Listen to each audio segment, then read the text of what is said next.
All right, I'm doing quite possibly the laziest, most 2010 type gameplay video that you've ever seen. I told you I've been trying to play. I've been trying to do some stuff that's not video making as much as possible with my free time, just to try to combat burnout as much as I can. And so, I'm trying to play video games, to be honest, and watch movies, and I'm trying to figure out ways to make content out of that. So, I'm trying to squeeze in a little video gaming before my night, commences. Usually I try to watch something with Sam. So while she's putting them down, I'll try to squeeze in a little fun to myself. That's usually when I edit my videos, but that's the time that I got. And right now, the other day I broke out my Nintendo Switch, and I'm kind of at the age where I really enjoy, I played Stardew Valley like a crazy amount during, not that crazy, but a lot amount during the pandemic. And, I pretty much just wanted to play a game that was similar to Stardew Valley. And I found this game, Littlewood, which, if you've played Stardew Valley, you can probably already identify that it's quite similar. Very, very much almost a copy. But it's lower stakes. It's lower stakes than Stardew Valley. There is no time. There's no clock. Basically, your day is this bar right here, and your day only counts for every action you do. So I could just sit here, or I can walk around, talk to the townspeople, and all of that stuff will not count as a day. It's only when I do things like, break a brick, or farm a tree, or sell something, or do something that's part of the game that advances me forward XP wise. That's the only time that it actually counts as my day. So it's very relaxing. It's a simulation type game. There's farming. You collect things. You sell things. You make food. Recipes. It's that typical kind of 8-bit type game. And I've been enjoying it. I've only been playing it for about coming up on maybe 24 hours, and I really enjoy it. Again, it's just relaxing. It's low stakes. I like RPG games a lot, and this is pretty much as low stakes as an RPG game gets. But it's nice. Sam and I finished for those of you who watched Ted Lasso, you know that last night was the final episode of the series, allegedly. They at many times said that they were only going to do 3 seasons of Ted Lasso. And that they seem to be holding true to that. Last night was the last episode of season 3. And, there's no spoilers, but I gotta say that they took pretty much the easy way out. I can't hate it, I really wish they alluded to something at the very beginning of the episode that I was very upset with the allusion to how the episode actually turned out. But it's hard to see, because I gotta say that Ted Lasso, while I don't know if I'd say it was like my favorite show of all time, it's definitely up there with favorite shows. And there's something about it, it just really gained a soft spot in my heart. And I'm sad that it's over. And like anything, I was sort of disappointed with the ending. But, TV shows, that's really hard. I recognize that it's really hard for these creators to get, these writers to get the ending of an episode, of a TV show right. Because it's sort of like books, like how the book is always better. Because you have a certain expectation in your mind, and it's really tough as a writer, I think, to meet people's expectations, because they've dedicated so much time. You've dedicated so much time into the TV show, and you've had so much time to process and theorize about your ideal ending, that when it finally comes time for them to write that ending, the chances of them writing the ending that you were hoping for is pretty much slim to none.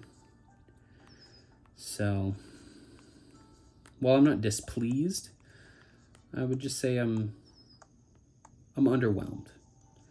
Okay, so you can see that it just went dark. You can see my face. It went dark because I've reached my max XP, so the day is pretty much over. So I sleep now, and it gives me my stats, much like Stardew Valley. And then I start the day anew today, Saturday, 13th day of spring. Oh, got a little cutscene here. Hey, Duds. Good morning, Dalton. How are you doing today? I'm doing great, except I can't catch any fish. Well, are you throwing out your line properly?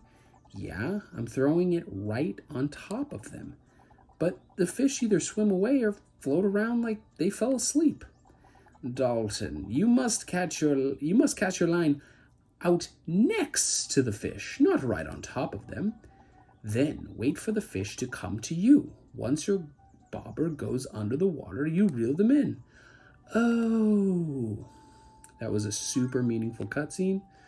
That came about like 3 hours too late into the gameplay. I've already figured all that out. I would have loved to have that information. I'm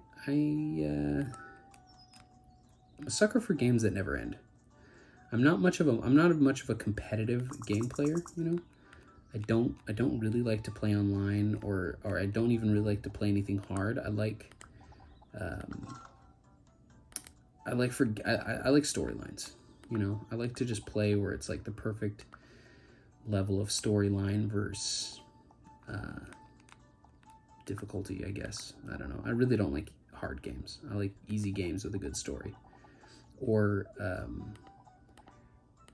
games that really have nothing. You just build your own thing, live your own life, you know, like this, or Fallout, or Stardew, or Minecraft, you know, games like that. More interactive tools than competitive. Does that make sense?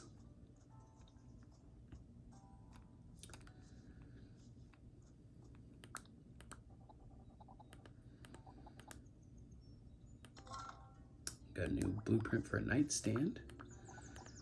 Pretty fun. Pretty much you just kind of talk around, you know, walk around, talk to the townspeople. They give you various things. You build stuff. You know, the sort of premise of this game is that you are playing a video game after the game is done. So it starts by all the characters being like, we did it. We defeated the ultimate wizard. Like, remember all those adventures and quests that we went on? Weren't those amazing? Well, anyways, now it's time to rebuild the town. And then you just start here. So it's like there's no intense stakes. There's no villains, nothing like that. It's kind of a fun take on it, you know? It's kind of like Stardew and Animal Crossing had a baby and created Littlewood. And it's cute. It's fun. It's relaxing. It's just a nice, easy game to, you know, watch TV to and not think too much and work on over a period of time. It's also a good pick up and drop off game. You don't need to invest a whole lot of time. You can pick it up for 15 minutes or 2 hours, and it's kind of all the same experience.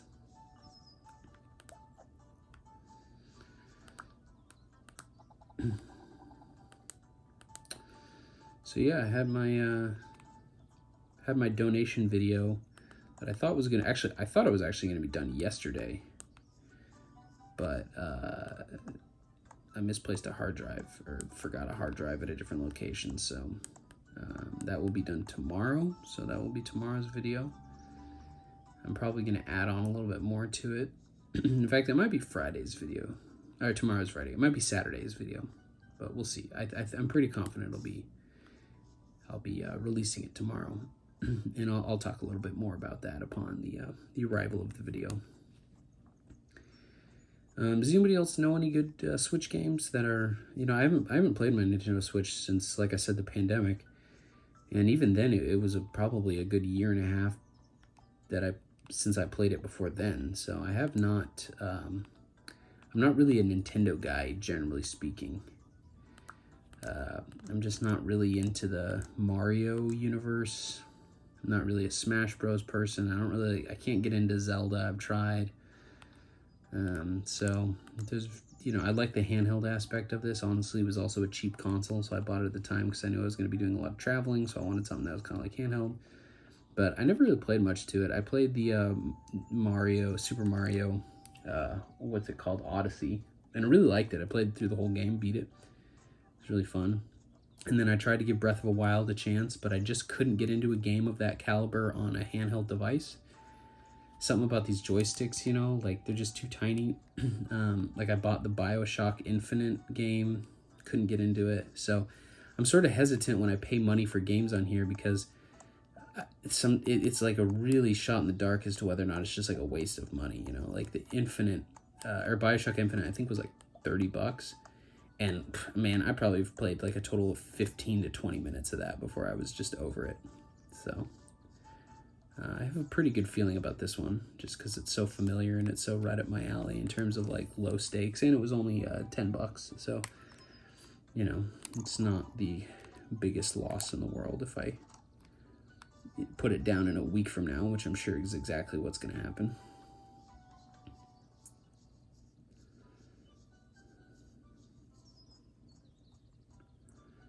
All right, well, hey, thanks for joining me on this super simple, super lazy bones video.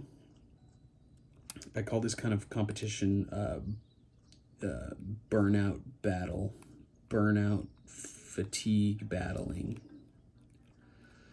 Although I've actually been doing pretty good. I haven't felt the intense burnout in the last maybe month that I have had in the last year.